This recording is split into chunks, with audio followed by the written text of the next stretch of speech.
আসসালামু আলাইকুম। প্রবাহ নিউজ টিভির দুপুরের সংবাদে আপনাদের স্বাগতম। সাথে আছি আমি তানজিলা ইসলাম। কিশোরগঞ্জের সরকারি নিয়োগ পরীক্ষায় প্রক্সি কাণ্ডে 9 জনের 15 দিনের কারাদণ্ড দিয়েছে ভ্রাম্যমাণ আদালত। মৌখিক পরীক্ষার সময় হাতের লেখায় অমিল ধরা পড়লে জিজ্ঞাসাবাদে তারা দোষ স্বীকার করেন। জেলা প্রশাসন জানিয়েছে, নিয়োগে কোনো অনিয়ম সহ্য করা হবে না।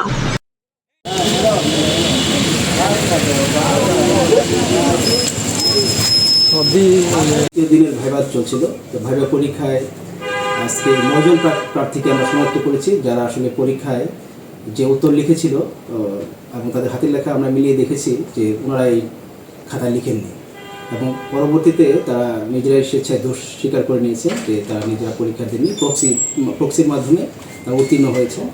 তো আমরা শুরু থেকে এই পরীক্ষা নিয়ে বেশ সচেষ্ট ছিলাম, যেভাবে হোক আমরা পরীক্ষাটি সুষ্ঠুভাবে শেষ করব, এবং কেউ যদি অসদুপায় অবলম্বন করে তাহলে তার বিরুদ্ধে আমরা আইনানুগ ব্যবস্থা নেব।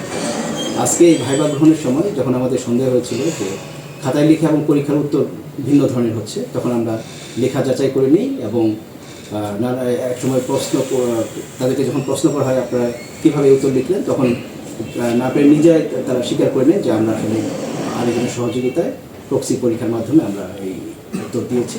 তো আমরা এই জন্য ক্ষমা প্রার্থী, আমরা দোষ স্বীকার করে নিলাম। এই স্বীকারোক্তির ভিত্তিতে আমরা তৎক্ষণাৎ আমাদের জেলা প্রশাসনের এক্সিকিউটিভ ম্যাজিস্ট্রেটগণ মোবাইল কোর্ট পরিচালনা করে 9 জনকে আজকে 15 দিন করে কারাদণ্ড প্রদান করা হয়েছে। কি কোন বিষয়ের উপরে আজকে পরীক্ষা ছিল? ভাইভা পরীক্ষাটা আজকে ভাইভা পরীক্ষা তো অফিস সহায়ক পদে পরীক্ষা ভাইভা চলছে, আমাদের আরও 2 দিন ভাইভা চলবে। যাদেরকে ধরা হয়েছে, মানে যারা প্রক্সিটা দিয়েছিল তাদের মধ্যে তাদের কোনো সন্ধান পাওয়া গেছে কিনা? আমরা এই বিষয়ে তথ্য যাচাই বাছাই করছি, সকল তথ্য রেখে দিয়েছি, এবং গোয়েন্দা সংস্থা এবং পুলিশ ডিপার্টমেন্টকে এই বিষয়টা অবহিত করেছি, তারা যাতে আরও ফার্দার ইনভেস্টিগেশন করে, এবং আমরা তথ্য নিয়ে যাচাই বাছাই করে দেখছি যে এটার সাথে আসলে কারা জড়িত।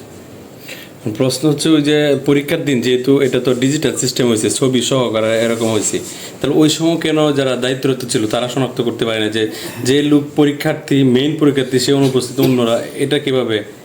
হ্যাঁ, সেই বিষয়গুলো আমাদের মাথায় আসছে এখন, যে এর আগে আপনারা জানেন যে একজনকে ডিভাইস সহ শনাক্ত করা হয়েছিল, অসদুপায় অবলম্বন করার কারণে তাকেও কিন্তু জেল দেওয়া হয়েছে। তো এটা আমাদের ফার্দার ইনভেস্টিগেশন চলমান থাকবে, যদি এটা আমরা শেকড় কোথায়, যে কীভাবে কারা এসব জড়িত, এটা আমরা ফার্দার ইনভেস্টিগেশন করে দেখব।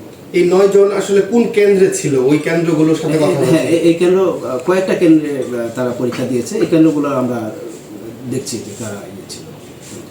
ঠিক আছে।